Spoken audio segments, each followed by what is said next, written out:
lost my nationality.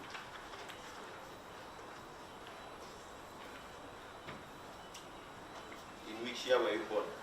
Bakuzala mwaka ki? Nazaalibwa 1999 mu mwezi gw'omwenda nga 21. I was born in 1994, September 21st. Let us first take you to the averment you made for court. Kati lawyer yayagala kutwalako mu ebyo bye wayogera mu kirayiro kyekyo. Nimwetegefu ssebo. You told court about a parking. Please tell us this parking yard called Zion. Ssebo. How far is it from the polling station where you voted from? Eri mita nga 10. The parking yard is about 100 meters. What time did you reach there? Watuukawo ssaawa mmeka? Nolwo ssaawa zaalinga mukaaga kuba nasooka kubyanza. About noon. About midday. At what time did you cast your vote? Ssaawa zaali mmeka gwe wasuulira akalulu ko? Ssaawa zaalinga 7. It was around 1 p.m. when I casted my vote.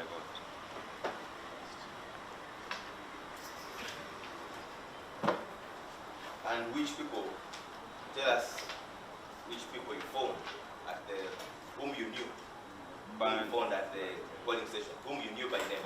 Okyajjukira bulungi bantu ki bwasinkana awo nga otuuse mukubira akalulu omanyi? Nasangawo bayo kyali wange bamuyita Muwanguzi Robert. I found my chali called Mwanguzi.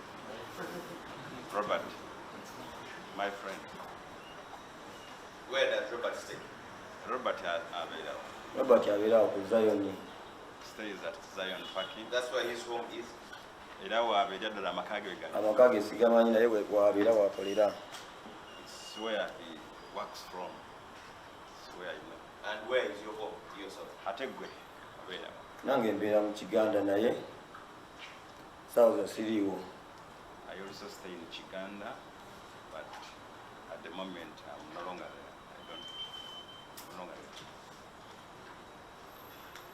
You talked about a councillor called Sylvia Nacho. Waliwo kansala gweyogeddeko ayitibwa Sylvia Nacho. Yes, sir. Which area does she represent and where? Akiikirira kitundu ki? Era akiikirira wa? Akiikirira wa era? Mmanyi bulungi nti kansala LC5 Kawempe 2. I know her as councillor. She represents which part, which area? Akiikirira wa? Kawempe 2 kwanze wenondera. So Sylvia represents Kawempe 2. Akiikirira Kawempe 2. LC5. Kansala LC5 Wanupu. No, you say you know her very well. So which area does she represent and where? Does she represent the division at the municipality or what? Akiikirira ku division, akiika ku municipality, akiika. Sibitegeera bulungi kuba siri munabyabufuzi. I don't know if she represents. I'm not a politician. So how do you know that she's no when you're not doing politics? Kati ate ebyobufuzi tobimanyi lwaki omanyi nti wano? Nkimanyi kuba gwe nasanga kuolwo olunaku oba nemabegako omumanyi kuba kinkakatako okumanya abantu b'oku kitundu ekyo. I know her because kuba ndi muna Uganda kinkakatako okumanya ekigenda mu maaso mu ggwanga. Because I'm a resident in that place. That is very good. Now I'm going to ask you about what is going on in the country. Kati agenda kubuuza ku ebyo engeri gy'omanyi ebikwata ku ggwanga. Nakyo ogambye obumanyi bulungi abeera wa? Mumanyi oba omulezi wa nemulabako. Abeera wa kubuuza abeera wa? Manyi kibu nti yakiikirira Kawempe simanyi wasula. I don't know where he stays. I know where does she represent Kawempe?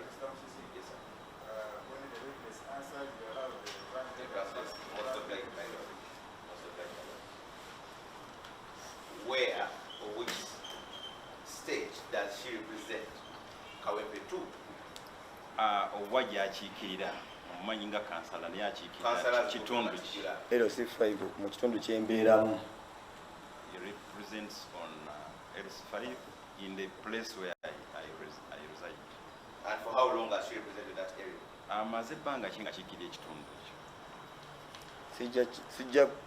Sijja kumanya kintu ekyo kuba siri bina byabufuzi nyo sibigoberera nnyo. I don't know the period he has spent because I'm not a politician and I don't make a call upon that. Mr. Omujulizi, that it's incumbent upon you to follow current affairs. So it's just, this is one of the basic things in current affairs. How long has she represented that area? Naye ogambye ogoberera nnyo ebigenda mu ggwanga olina okumanya amaze ebbanga ki nga abakiikirira. Anti ngobera binkwatako okusinga. I only follow what Byeneetaaga concerns me. byeseetaaga mba sibimanyi nnyo. Is knowing her political affiliation one of those things which concern you? Kati okumanya Knowing her political party, is it one of those things that concern you? okumanya ekibiina kye mwava kye kyokka kyokka gwe kikwatako Kyekimu ku ebyo kyekimu oba ku ebyo ebikwatako. Bingi naye Somini kino eki ayina somini. And for how long have you known Ben Ntale Mukasa? Ate Ben Ntale Mukasa omumanyidde ebbanga ki? mulabidde akaseera akawerako oyo myaka nga 10. Ben Ntale Mukasa, I've known him for about 10 years. Where does he stay? Abeera wa Ben Ntale? Ben Ntale abeera mu Kiganda. He stays in Kiganda. You know his home? Omanyi waabeera ddala wasula amaka ge? Agamu ku go ngesimanyi oba abalina limu oba alina ameka naye manyiiko erimu ku ddyo. Please tell us the one which you know. Describe his homes. How the home looks like. Amaka ge agosinga okugomanyi ennyo gatubuulire. Gabeera mu Kiganda gatanduka ku muzikiti ekuba erikirira mu Kiganda. One of his homes is at Kiganda near the mosque. My question, Mr. Sempija, was let him describe how the home looks like. Amaka ge kati gannyonnyole galabika gatya kubanga ogamanyi ga endabika yaago solo kinnyonnyola kooti. Galiko ekikomera. It has a perimeter wall. Ugende yongera onnyonnyole kikomera. Naye sikirizibwa kuyingizaamu naye nsobola okusongera nga ekikomera kiikyo wa Ben. Oba sirina kineetaaga. I can only show you the perimeter wall of this. Mr. Omujulizi, on this day when you're going to vote, you found both Sylvia and Ben Ntale Mukasa. Does Ben Ntale have any particular office? Does he hold any political office in that area? Political office? Olunaku olw'okulonda wasisinkana Sylvia Nakyobe ne Ntale Ben Mukasa. Yes, sir. Naye Ntale Ben ayina ofisi ye gy'omanyi gyasangibwa ey'ebyobufuzi wasangibwa. Sibigoberera nnyo kuba sigenda nnyo mu byabufuzi ebyo sibitegeera bulungi ebyo. That one I don't know. I don't make a follow up on Mr. political. I need to remind you what you just told, that you follow current affairs. Naye jjukira So wagambye you don't choose what you follow and what you don't follow. wagambye ddako nti ogoberera nnyo ebigenda mu ggwanga. Secondly, you've told us that you've known Ben for over 10 years. Yeah. So I'm asking a question, does he hold any political office? Kati ne Ben ono ogambye omumanyidde ebbanga ddene emyaka 10 ng'omutegeera. Omanyi ofiisi ye wesangibwa. Seetaaga kumanya ofiisi ye kuba.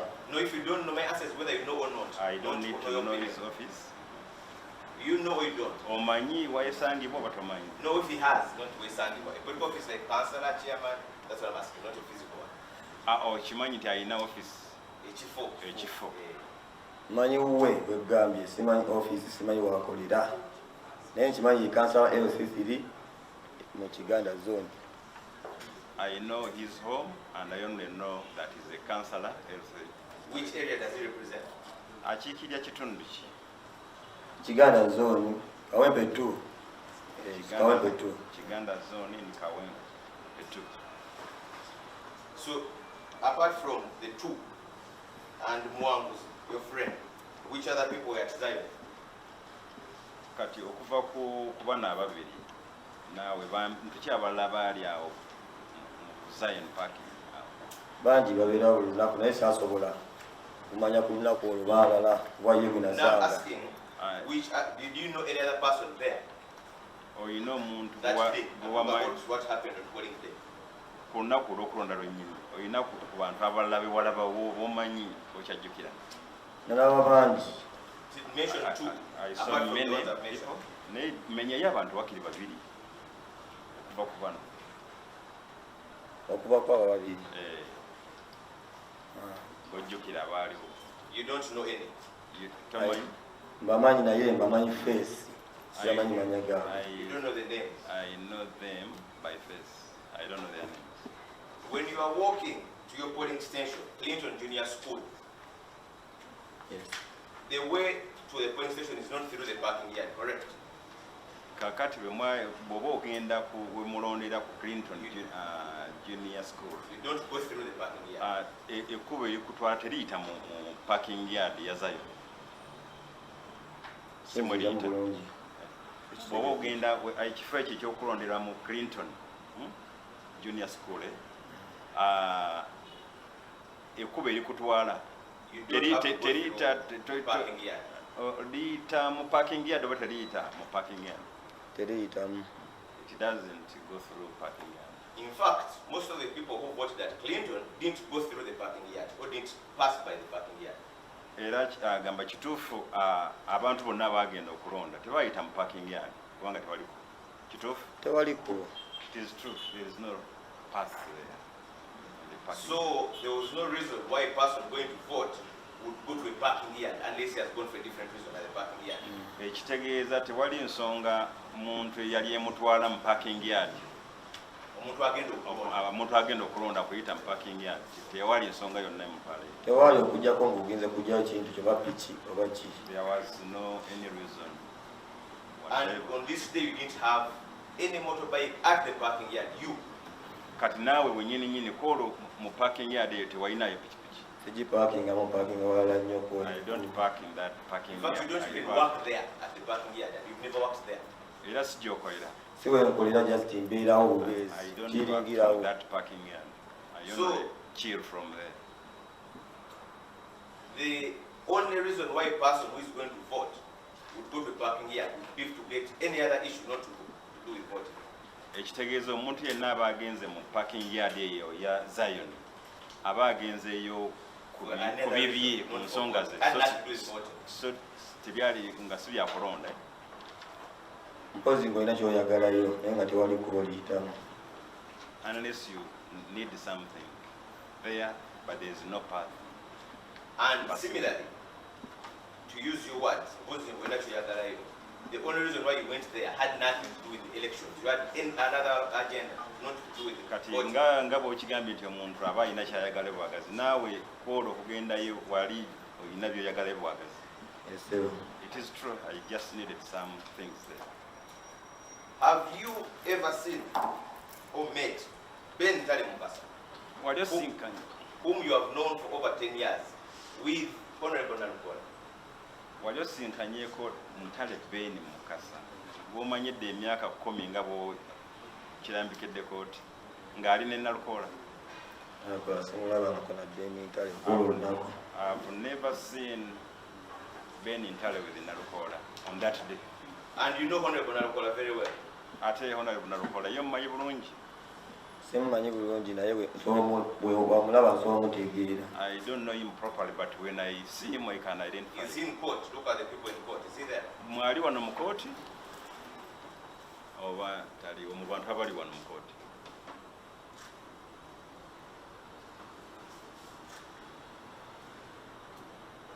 Simulaba. I can't see him. You can even walk and osobola otambula muno ogenda mu bantu abo. Mulaba wuyo mulabye. Ayambadde gaalubindi wuyawo. I've seen him with putting on specs. It's also true that you didn't see him anywhere on voting day. Is it correct? Kituufu ddala tiwamulabako ku lunaku olwo lw'okulonda? Simulaba mukulu. True, I didn't see him. And you